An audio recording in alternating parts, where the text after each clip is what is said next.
The clatter and banging at the front gate jolted me from my thoughts. My husband was outside, fuming and pounding on the door. "Are you serious?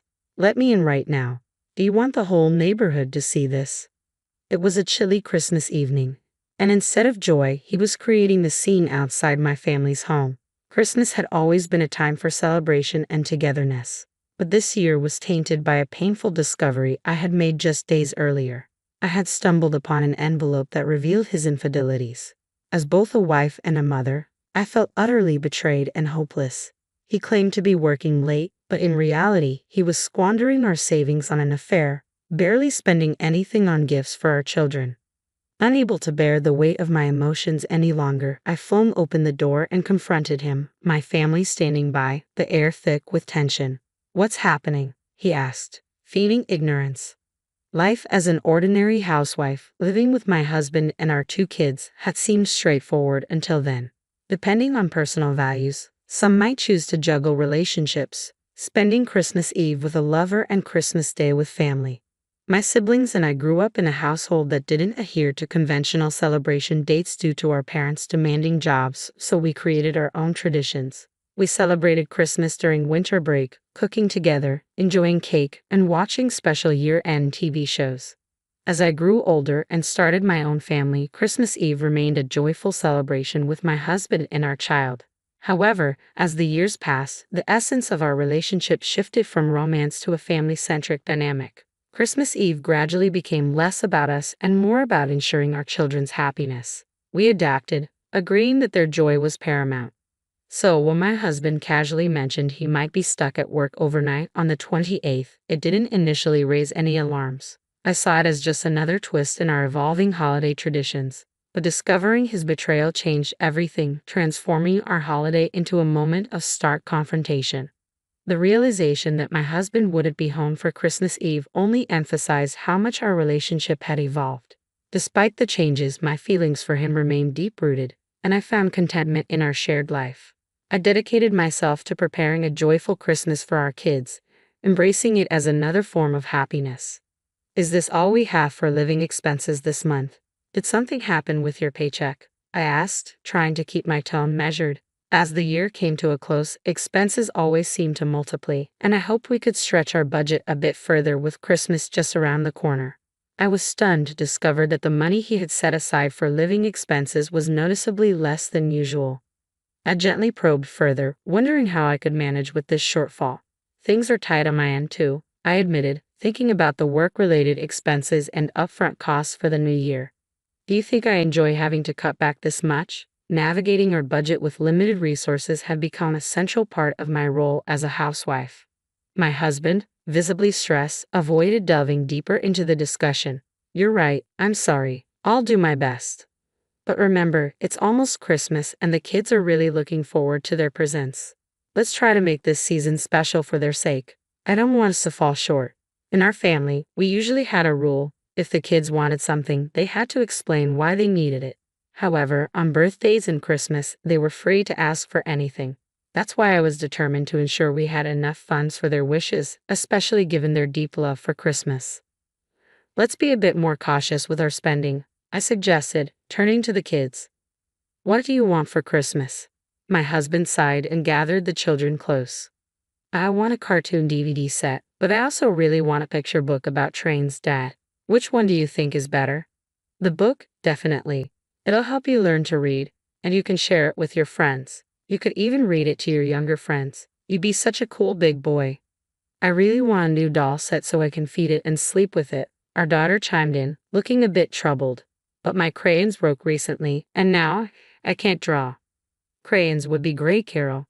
You're so talented at drawing," I encouraged, hoping to balance their wishes with our budget constraints. The simple yet profound joys of parenting shone through these moments as we navigated the season's challenges together. As I watched my daughter sketch, I suggested, "Why not ask Santa for some nice crayons, even better than the ones you had before?" But she was also eyeing that new doll set. "What about the dolls? Can't you listen to what I want?" she replied. "Remember, Santa only visits good children. Naughty kids who are selfish get nothing," I reassured her. "Let's ask for the crayons first."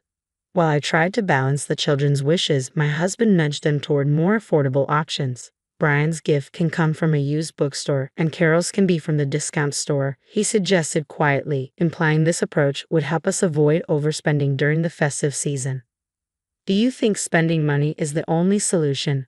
How foolish, he murmured under his breath, ensuring only I could hear.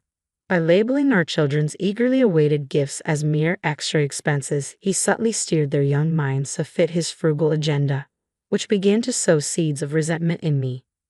One evening, while my husband bathed our daughter, she came running in with a sparkly envelope she found in his work bag. "Mom, look, could it be from Santa?"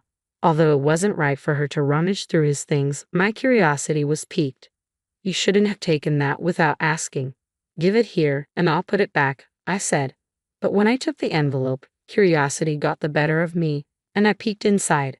It was a reservation for a Christmas dinner for two at a hotel on the 28th. The night he claimed he would be working. Questions and doubts flooded my mind just then as my husband's phone pinged with a notification. Startled, I glanced over to see a flurry of incoming messages. Normally, I would have thought nothing of it, but tonight felt different. I tried not to pry, but an unsettling feeling compelled me to check. All the messages were from someone named Tiffany, punctuated by heart emojis and featuring a profile picture of a woman much younger than I was. The pieces began to fall into place, painting a troubling picture.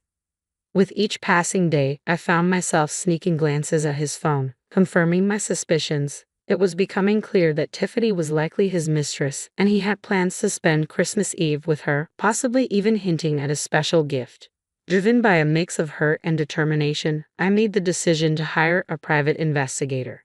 Catching my overly confident husband in the act seemed like the only way to confront this painful reality head-on. The days leading up to Christmas were filled with a heavy mix of dread and resolve as I prepared to face whatever truths the investigation would uncover. When the results finally arrived, they confirmed my worst fears. Tiffany was an employee at my husband's company, and their affair had begun just a month ago. All those late nights he claimed to be working had really been spent with her. The sudden reduction in her household funds was likely being funneled into his affair. Holding the investigator's report, tears of frustration and betrayal spilled over. In just a month, my husband had shifted his priorities so drastically, favoring another woman over his own family. My diligent care for our home, grounded in the belief that he was overwhelmed with work, and our children's quiet longing for time with their father now seemed tragically misplaced. The revelation of his betrayal was too profound to ignore. Initially paralyzed by shock, determination soon took hold. I wasn't going to let this slide without taking action. Drying my tears, I channeled my energy into planning a decisive response for the morning of December 28th. I kept up a normal facade as I sent my husband off to work, but once he was gone, I packed the kids and headed to my parents' house. "It's been so long since we've all been together like this," my mom exclaimed upon our arrival. The festive spirit at my parents' home was infectious. We spent the day decorating a large Christmas tree and enjoying a joyful holiday party. The next morning, the children were ecstatic about the gifts waiting for them under the tree: a DVD and a picture book for my son, and a doll and some crayons for my daughter, all presented as gifts from Santa and their grandparents. As they played happily with their new toys, the adults looked on with content smiles. Suddenly, my phone buzzed. Stepping outside to answer, I heard my husband's distressed voice. "Hey, where are you? I just got home from work, but my key doesn't fit the lock, and the doorbell isn't working. What's going on?" I could hear him fumbling with the door handle through the phone. "Calm down. You're making a scene. No one is there because we don't live there anymore. We finished moving out yesterday. You were too busy with work to notice. And by the way, if you keep shaking that door, it might break. If it does, that's not my problem," I replied, a mix of sternness and mockery lacing my voice. As I watched my daughter sketch, I encouraged her. "Ask Santa for some nice crayons. Better than the ones you had before." She had her eye on a new doll set too. "But what about the dolls? Can't you listen to what I want? Santa only visits good children." "Naughty kids who are selfish get nothing," she protested. I reassured her, "Let's ask for the crayons first." While I tried to balance the children's wishes, my husband nudged them toward more affordable options. "Brian's gift can come from a used bookstore, and Carol's can be from the store," he suggested quietly, implying this approach would help us avoid overspending during the holiday season. Do you think spending money is the only solution? How foolish, he muttered under his breath, ensuring I could hear him. He labeled our children's eagerly awaited gifts as mere extra expenses, subtly steering their young minds to fit his frugal agenda, which began to sow seeds of resentment within me. One evening, as my husband was bathing our daughter, she came running with a sparkly envelope she had found in his work bag. "Mom, look, could it be from Santa?" Though it was wrong for her to rummage through his things, my curiosity was piqued. "You shouldn't have taken that without asking. Give it here, and I'll put it back." But when I took the envelope, my curiosity got the better of me, and I peeked inside. It was a reservation for a Christmas dinner for two at a hotel on the 28th, the night he was supposedly working. Questions and doubts flooded my mind. Just then, a notification pinged from my husband's phone. Startled, I glanced over and saw a flurry of incoming messages. I wouldn't usually pry, but an unsettling feeling pushed me to check my husband's messages. They were all from someone named Tiffany, complete with heart emojis and a profile picture of a woman much younger than me. As the pieces began to fall into place, a troubling picture emerged. With each passing day, I found myself sneaking glances at his phone, confirming my suspicions that Tiffany was likely his mistress and that he planned to spend Christmas Eve with her. He even hinted at a special gift. Driven by a mix of hurt and determination, I decided to hire a private investigator. Catching my overly confident husband in the act seemed like the only way to confront this painful reality. The days leading up to Christmas were filled with dread and resolve as I braced myself for the truths the investigation would reveal. When the results arrived, they confirmed my worst fears. Tiffany was an employee at my husband's company, and their affair had started just a month ago. All those late nights he claimed were spent working were actually with her. The sudden dip in our household funds likely funneled into his affair.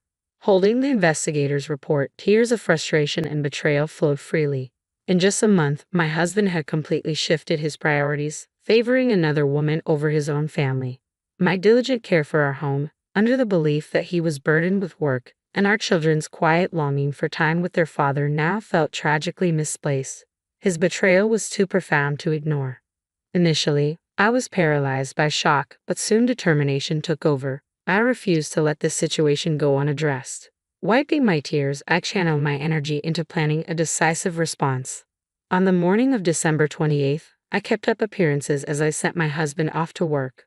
But once he was gone, I packed the kids and moved to my parents' house. "It's been so long since we've all been together like this," my mom exclaimed as we arrived. The festive spirit in their home was uplifting. We spent the day decorating a large Christmas tree and enjoying a joyful holiday party. The next morning, the children were thrilled to find gifts under the tree: a DVD and a picture book for my son, and a doll and crayons for my daughter, all presented as gifts from Santa and their grandparents. As they played happily with their new toys, the adults watched with content smiles.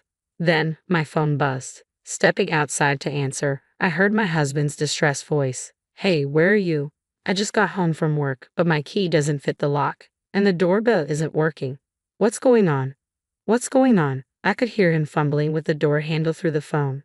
"Calm down. You're making a lot of noise. No one's there because we don't live there anymore. We finished moving out yesterday. You were too busy with work to notice. And by the way, if you keep shaking that door, it might break." "If it does, that's not my problem," I replied, my tone a mix of sternness and mockery. I followed my parents to the front door, bracing myself for a confrontation. When my father swung the door open, my husband stood there with a defiant smirk on his face. "Long time no see, Dad," he said, a sly grin plastered across his lips. But my father's response was icy. "It's not good to see you. Stop pretending we're friends. You're no longer a son to us. Just someone who hurt our family." My mother joined in, her tone sharp and unyielding. "Do you even know what time it is? It's incredibly rude to show up like this. The kids have been asleep for hours. You're not fit to be their father," she declared, her stern glare shocking him, as he was unaccustomed to her usual gentleness. "I won't let my grandchildren witness this anymore. Leave now. You're a nuisance and no longer part of this family," my father-in-law stated calmly, his voice laced with anger, making it clear that it was time for my husband to go. Faced with the united front of my family, my husband's expression darkened as if he might lash out. But before he could respond, my mother-in-law intervened firmly. I'm calling the police right now." Seeing her reach for the phone sent him into a panic, and he fled the scene without uttering a single apology, a stark reminder of his true character. At that moment, I didn't shed any more tears. Instead, a profound emptiness enveloped me, leaving me to ponder the purpose of all I had endured. "How about some warm tea? Then you can get some rest," my mother suggested gently, touching my shoulder with a comforting smile. The warmth and understanding from my family surrounded me as I retreated to my room, grateful for their unwavering support. Meanwhile, my estranged husband, finding himself without a home, attempted to return to his parents' house, only to discover that they had changed the locks. After hearing my side of the story, they turned him away, unwilling to let a stranger disrupt their peace. Left out in the cold, my husband finally grasped the gravity of his actions and the weight of his parents' words.